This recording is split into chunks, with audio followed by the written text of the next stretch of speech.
Saudara-saudari terkasih, salam jumpa kembali dalam serial Belajar Mudah Alkitab.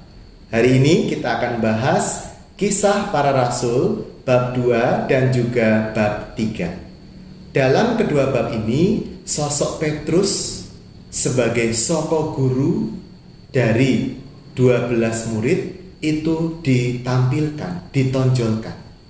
Tampak sekali dalam Kisah Para Rasul bab 2 khotbah Petrus yang panjang dan bertujuan untuk meyakinkan saudara-saudari sebangsanya, sebenarnya bangsa Yahudi, untuk percaya kepada pewartaan gereja.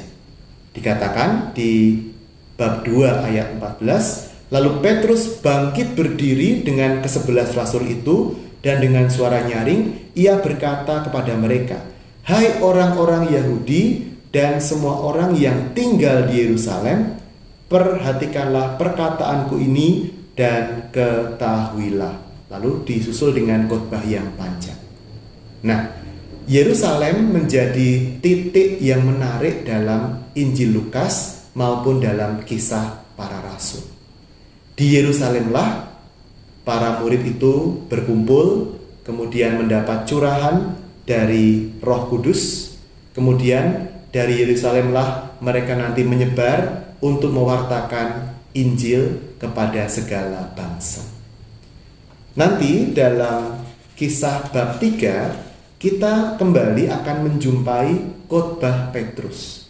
Kali ini di Serambi Salomo. Petrus bersama dengan Yohanes.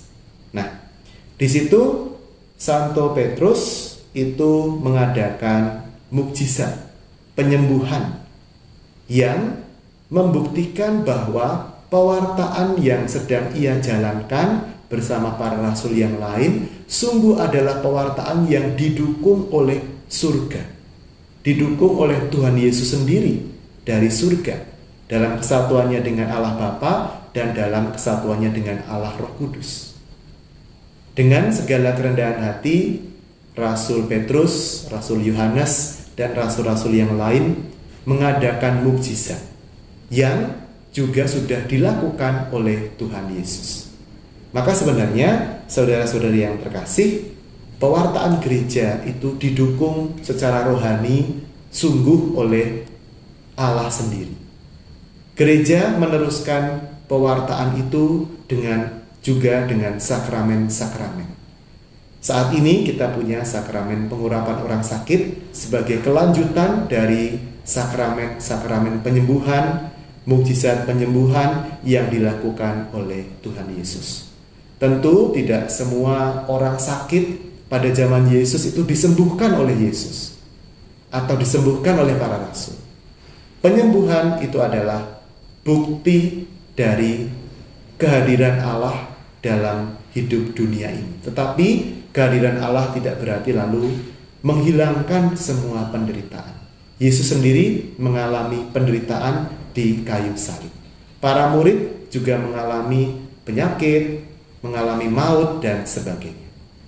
Tetapi sungguh mukjizat seperti yang diadakan oleh Tuhan Yesus dan kemudian oleh para rasulnya itu membuktikan bahwa surga itu berkarya dan berdaya, bahwa Allah hadir dan menginginkan agar kita mendapatkan keselamatan.